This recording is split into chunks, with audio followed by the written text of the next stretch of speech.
Good day, everybody. Welcome to day 113, 113. I am the Desert Viking.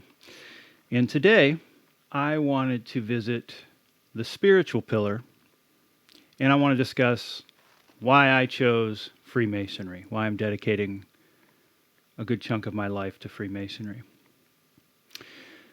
So to rewind just a little bit, if you haven't watched any of my videos, I adhere to a principle, and it's borrowed from various practices, but basically I call it the three-pillar principle.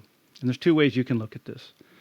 The first way is you have three pillars. So think of the things that hold up a roof or a ceiling, and you have three of those. And if you keep them in balance, you have a line going through your body, right? From up here, your mind, your heart, and your body. If you're working diligently on all three of those pillars, you'll keep everything in a line. And if you forsake one of those pillars, or two, or all of those pillars, they start to get out of line, and you start to get this jagged line. And your life tends to not be as in focus as it could be.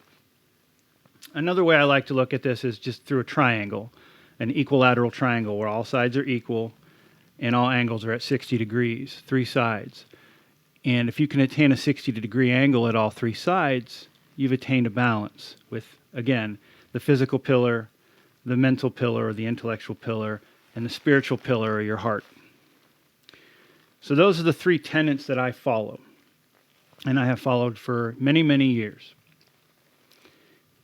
And I try to keep them in balance, meaning you have to try to put effort into all three of those things. And, if you follow the videos that I've been doing up to this point, I have focused a lot on the physical pillar. And the reason I focus a lot on the physical pillar is simply because in our society, the society focuses a lot on the physical pillar, meaning your outward appearance. If you have your physical pillar in great shape, you will have a lot easier of a life, even if you're a dullard and you're a dark triad follower and a psychopath or whatever. You're still going to have an easier life because people are going to naturally look to you as someone worth liking because you look good. And so I put a lot of time into talking about the physical pillar. And today we're going to deviate a little bit and we're going to talk about the spiritual pillar. And the spiritual pillar governs your heart.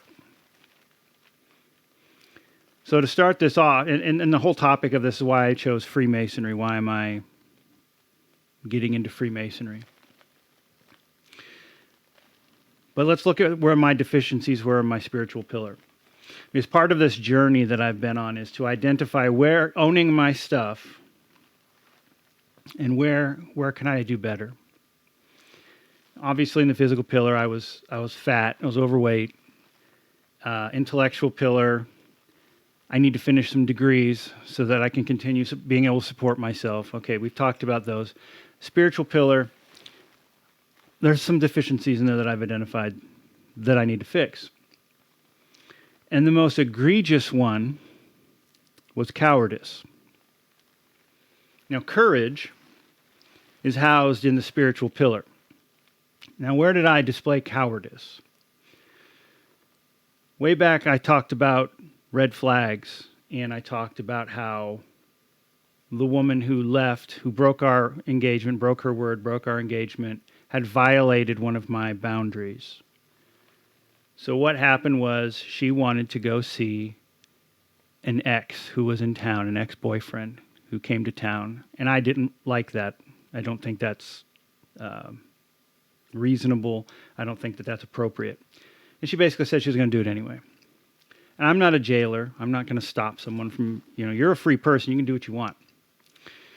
What should have happened was I should have said, okay, well, you're violating, this is a hard no for me, so you will be packing your stuff and you will be leaving. That's what you should do when someone violates your boundaries. Instead, she went out. She didn't come home till almost midnight that night. She smelled of booze, so she got drunk with this guy. Admittedly, she went to his hotel room. Admittedly, they shared a quote-unquote long hug. All right. So every time I've related that story to someone, we all know what really happened in that situation. And while I can't prove that, and I don't know that, all I got in admission was that it was a long hug, and they were both drunk, and that's why she drove him home, is because he was drunker and he couldn't drive. I let that continue to stay in my house. And in fact, I was rewarded for that by her screaming at me for a couple hours, chasing me without screaming, like the walls shaking, screaming at me for not trusting her, even though, she violated one of my boundaries. And there's very few people who hear that story and go, yeah, that was just a long hug. All right. She violated my boundaries. And I would say twice. Not only did she go do it, then she got drunk and went to his hotel room. Those are that's not appropriate. And that should have been the end. Period. That should have been the end. And instead, I kept on going. Okay. Now that was cowardice on my part. And I'm embarrassed to admit that. I'm embarrassed to speak that out loud. I was afraid. I was afraid because this was supposed to be the love of my life. This was supposed to be the person, I packed up everything and drove cross country for. This was the person I bought a house for, and she just clowned me. I was just made to look like a clown, and I didn't want to look like a clown. And I was embarrassed. I was embarrassed then, and I'm embarrassed now. I was afraid. And on top of that, I didn't want to have to get back into the dating scene. It's not fun. It's not a fun scene to be in over here in the West. It's just not. So cowardice led me to making poor decisions. And had my heart been stronger, my spirit been stronger, I wouldn't have put up with that. And normally I wouldn't put up with that. The person before her stole from me and cheated on me, and I kicked her out of the house. She's gone. And I had no problem with that, but for whatever reason, this one, probably because I moved across the country and I was alone, other than her, that made me afraid. So that's a major deficiency in character, in my opinion. Cowardice is it's insulting. So that's a deficiency I need to rebuild, and that's an example of a deficiency in spirit, fear, and cowardice, and gutlessness. So let's talk about Freemasonry. Why would I choose Freemasonry? I first heard of Freemasonry growing up. And we grew up Roman Catholic, and then my parents decided to switch over to full-blown evangelical, which was good times for someone like me who's an introvert. So I heard Freemasonry because some of my family members were Freemasons, but I was also told that was like the devil, and it was worshiping the devil, and it was evil. And in fact, the Catholic Church, if you're involved in Freemasonry, you can be excommunicated. And so that was interesting. When I left home, I began exploring world religions because I just did not buy the concept that this religion, whatever it is the only correct one, and everyone else is wrong, and everyone else is going to be punished except for the right religion. And you happen to believe in the right religion because you were born in the right area of the world. Because had I been born in the Middle East, I would have been a Muslim, right? Had I been born in India, I'd have been a Hindu. It's whatever geographical region I happen to be born in happens to be the right religion. That just doesn't, no. To me, that's a no. That's a hard no. And, and I'm not going to talk about my religious spiritual journey. That's not for this video. But we'll just say I explored a lot of different religions and needed to come to my own conclusion. And when I was 20 years old and I was in the Army, we were on guard duty, and the sergeant of the guard and some of the other soldiers I was with had gotten into Freemasonry, and they were all, excited about it, and they were trying to get me into it. And I said, I'll check that out. But I wasn't ready, and I did not. Fast forward, go through a divorce, go through a bunch of stuff, life happens. I'm in my 30s. And I'm working at a place where a lot of the guys are into Freemasonry. And they're like, hey, man, you need to come to Lodge and check this out. We think you'd really like this, based off of the things you talk about and your philosophical bend. This is perfect for you. And I said, I'll check it out. But I didn't, because I wasn't ready. So fast forward into my 40s. I meet the love of my life, the whole deal. Packed up my house, moved, drove all the way out to Arizona. Here I am in the desert. And I was in this very house, and I started to get the inkling, I need to look into this Freemasonry thing. So I found a lodge near me. There's a lodge it's about a 15-minute drive. And I emailed the secretary of the lodge, and I introduced myself, said I'm interested. And they say, hey, come out. Here's our days, you can come out. I was like, cool. And I wasn't ready yet. So when she left me and blasted the hole through my heart, I had no spirit. I was utterly destroyed. And you all know that. You can go back and look at the beginning of these videos.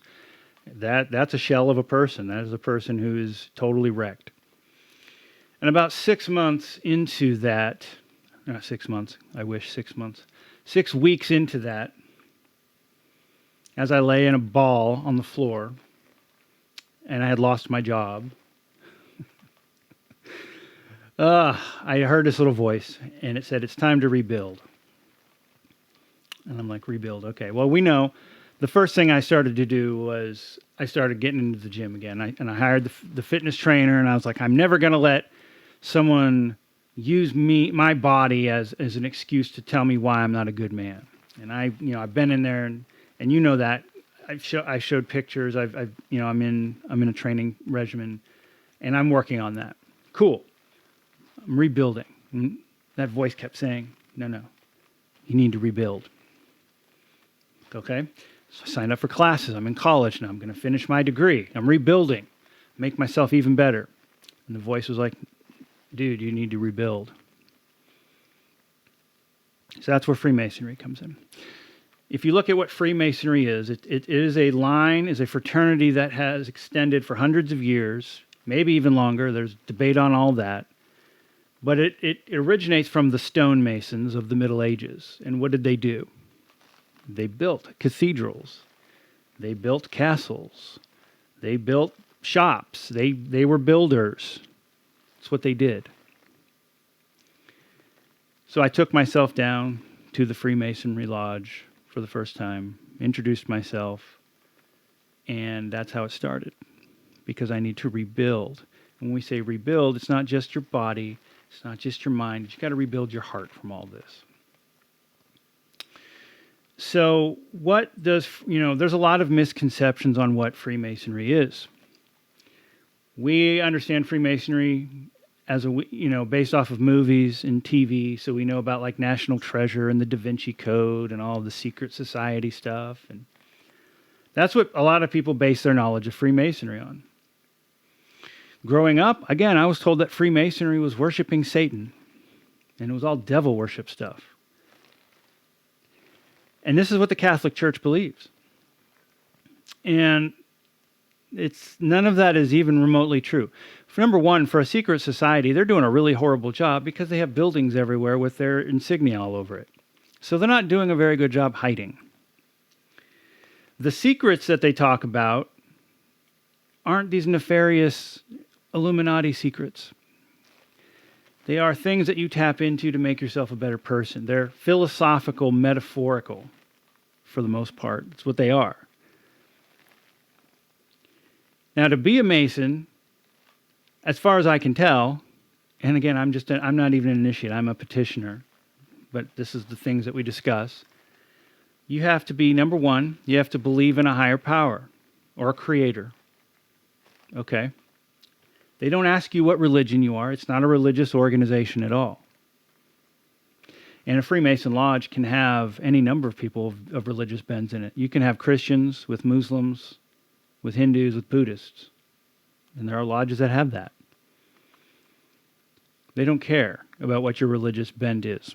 They just care that you believe in a creator of some sorts. Number two, you have to be a good man. You have to want to be a better man. That's why I was there. Because I don't want to live for myself. I don't want to live a life where it's just serving my own means. I want to live a life where I'm able to build my community. I want to live a life where I'm able to give back to my community. It's easy to complain about the world when we want to do nothing about it. Or maybe we want to do something about it, but we just choose not to. Every day we live, we make choices that affect the rest of our lives and the people around us. And that's why I joined Freemasonry. Because I want to be a better person and I want to give back to the community. I see a problem with men today, with society today, and how it treats men today. It's leaving a lot of broken men. And I know because I've been in those shoes and kind of still in those shoes. We're a disposable consumer culture where the only thing we care about is ourselves and getting ahead and asking ourselves constantly, is this the best I can do? I bet I can do better. And we treat people like products on a shelf. And when that person's use has concluded, we throw them away for something else. I refuse to live that life. And there are men who have lived that life who are broken, who have nowhere to go, or they don't think they do. They don't know where to turn other than to the bottle, or to pills, or to heroin, or to self-deletion because they have no purpose. There are young men who have lost their purpose because the traditional male roles don't exist any longer today. And we're not going back to that. We're not going back to a world where those roles are going to come back. Not anytime soon. Men aren't needed to be provisioners anymore. Men aren't needed for protection anymore. So those roles that we were used to are gone. And men have not evolved, or society has not evolved to give men a place right now. There's no place for men other than wandering around being bitter and angry because there's no place for us. Or so we're told, even though all of the hard, nasty, gross, dirty jobs that keep the world running are usually run by men. There's a bunch of reasons for that. We can pull out the economic graphs. It's not women's fault.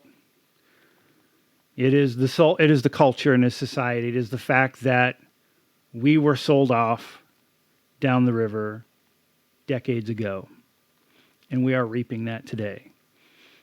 Back in a feudalistic society where we work to live. And we do. Most people, work to live. So that's why I joined Freemasonry, for a purpose and to find those people who don't think they have a purpose, who don't know where to turn, who feel that they're losers, who feel that they're lost, they're not worth anything. Because I don't care how old you are, men have a use and a purpose. They just have to find it. And that's what Freemasonry is. It's about rebuilding. First rebuilding myself, and then helping to rebuild the community around me. To be a part of that. To be a part of something beyond myself. To be able to serve others. That is why I joined. So, if you're interested in Freemasonry and what it can do, the benefits that it can provide you in terms of your own personal growth as well as the community, I strongly recommend looking for the nearest lodge near you and asking some questions and going to show up, see what's going on. It is not the Illuminati. There is no blood sacrifices behind closed doors with goats and all this other stuff. All of that is, quite honestly, just a load of horse shit. But what it is it is the means to turn this spiritual lead into gold. Not through arcane magical means, but through self-discovery, self-reflection, and a brotherhood of people who actually give a damn about you. That is why I joined Freemasonry. And I will likely have more videos on the topic on this channel going forward, because All three pillars are important. All three pillars are required for you to have a balanced life. And while I will focus a lot on the physical pillar just because that's what society likes to focus on, the spiritual pillar is where courage comes from. It's where intestinal fortitude comes from. It's where your good-heartedness comes from. Humanity got as far as they did by cooperation and working together, not by tearing each other down and apart and treating everyone like a product on a shelf that you can discard. And I reject that world, and I want to help build a different world. So come join me. Thank you for listening. Thank you for watching. Until next time, I will see you later. This is the Desert Viking.